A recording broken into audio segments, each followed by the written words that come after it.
So Zakai turned 6 years old in these pictures, and the notes, my scrapbooking says that he had a couple of really bad seizure weeks, so we decided to just have a family party instead of trying to figure out the crazy of a birthday party. So we went to Chuck E. Cheese's, and it says that you would not be able to tell by the smile in these pics, but he had over 100 seizures while he was there. My name's Heather Jackson, and I'm the CEO of the Realm of Caring Foundation.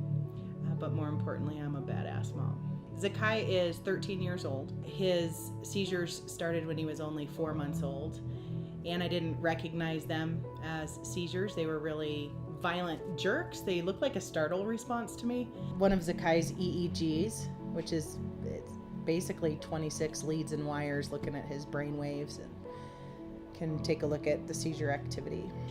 So it took us about a year to find a diagnosis, and he was diagnosed with Doza syndrome, which is considered what they call a catastrophic epilepsy diagnosis. Remember when we got Raja? I didn't know anything about epilepsy, and I didn't know that most of the time you don't have a reason. 70-80% of the time there's not a brain malformation. I mean, there's no reason why these seizures are happening. And so I was really resistant to starting pharmaceuticals. In fact, our first doctor, who we ended up firing, was going to call Child Protective Services if I didn't start a pharma. And we actually tried, embarrassingly, 17 altogether before we found something that worked for him.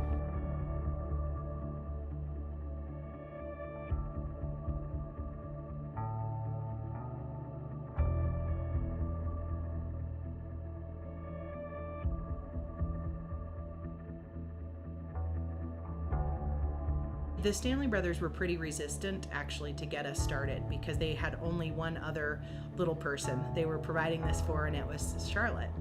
And yes, she had done well, but it was not common at all at that time. They were concerned to be giving cannabis to kids, so it took a little bit of convincing. And so his very first dose of what they now call Charlotte's Web was July 19th, 2012.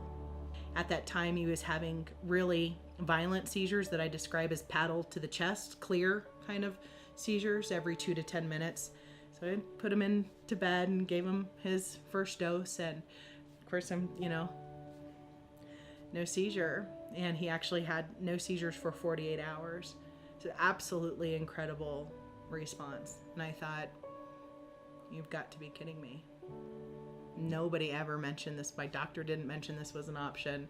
Of course, seizures, they did return. They were less severe, they were less frequent, and it took us about 3 months to basically Zakai's seizures completely remitted. He just stopped having seizures. This is Zakai peeking through the hemp plants that, he doesn't understand the controversy behind the plants. It's his medicine. And this is, here's another one of us in the greenhouse when he was a little bit younger. So this is one of my favorite pictures. And so for us, it's definitely a representation of healing. Many people would see, those plants and see the stigma. For me, it took a really long time. I mean, it was actually probably over 2 years before it was not the first thing that I did every single morning was to go check on Zakai and see if he was alive.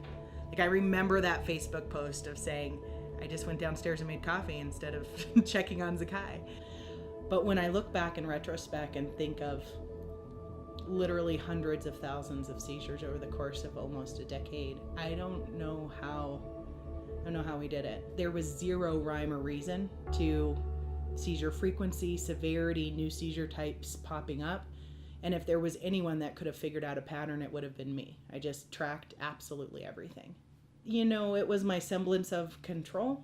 It was how I tried to feel control in an absolutely uncontrollable situation.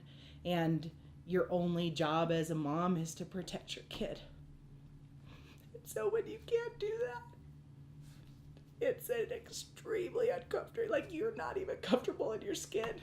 You feel like 100-pound sandbags on your shoulders.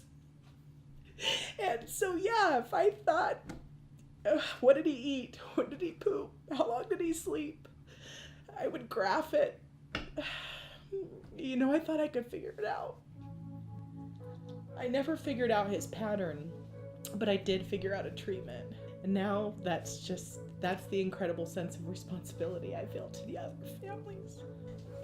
You may not personally know someone that's been through this, but they exist. They're your neighbor. They're the ones you think are antisocial. They're in there trying to keep their kids alive. So I know thousands upon thousands of families that deal with this every single day and have zero hope and have absolutely no options.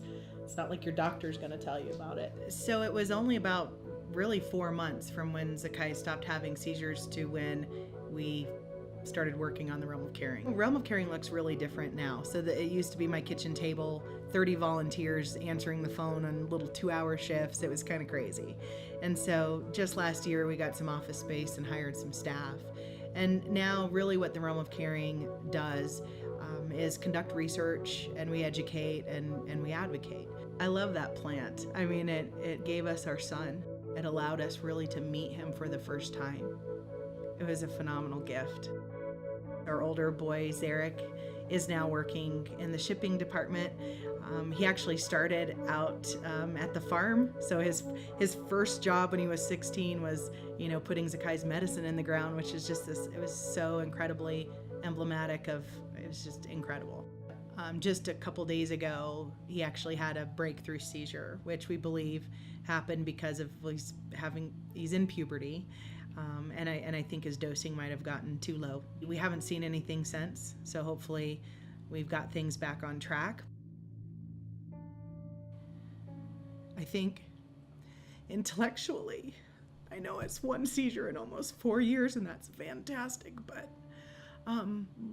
emotionally, immediately was blue lips and hundreds of thousands of seizures and 17 pharmaceuticals, and I emotionally was thrown exactly back to where I was before this beautiful period. And I think what I learned was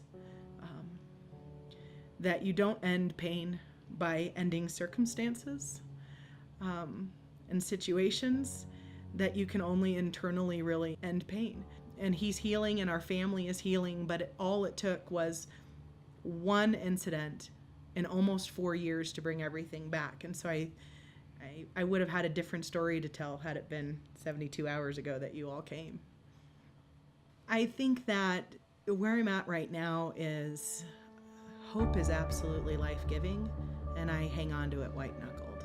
Even if the seizures do come back, he's had an opportunity to gain skills and development that he just would have absolutely never had the opportunity to gain. So I think that I never use caution with my optimism. I hear that phrase all the time, cautiously optimistic, and I hate it. I'm still very optimistic Zakai's gonna continue to just do phenomenally.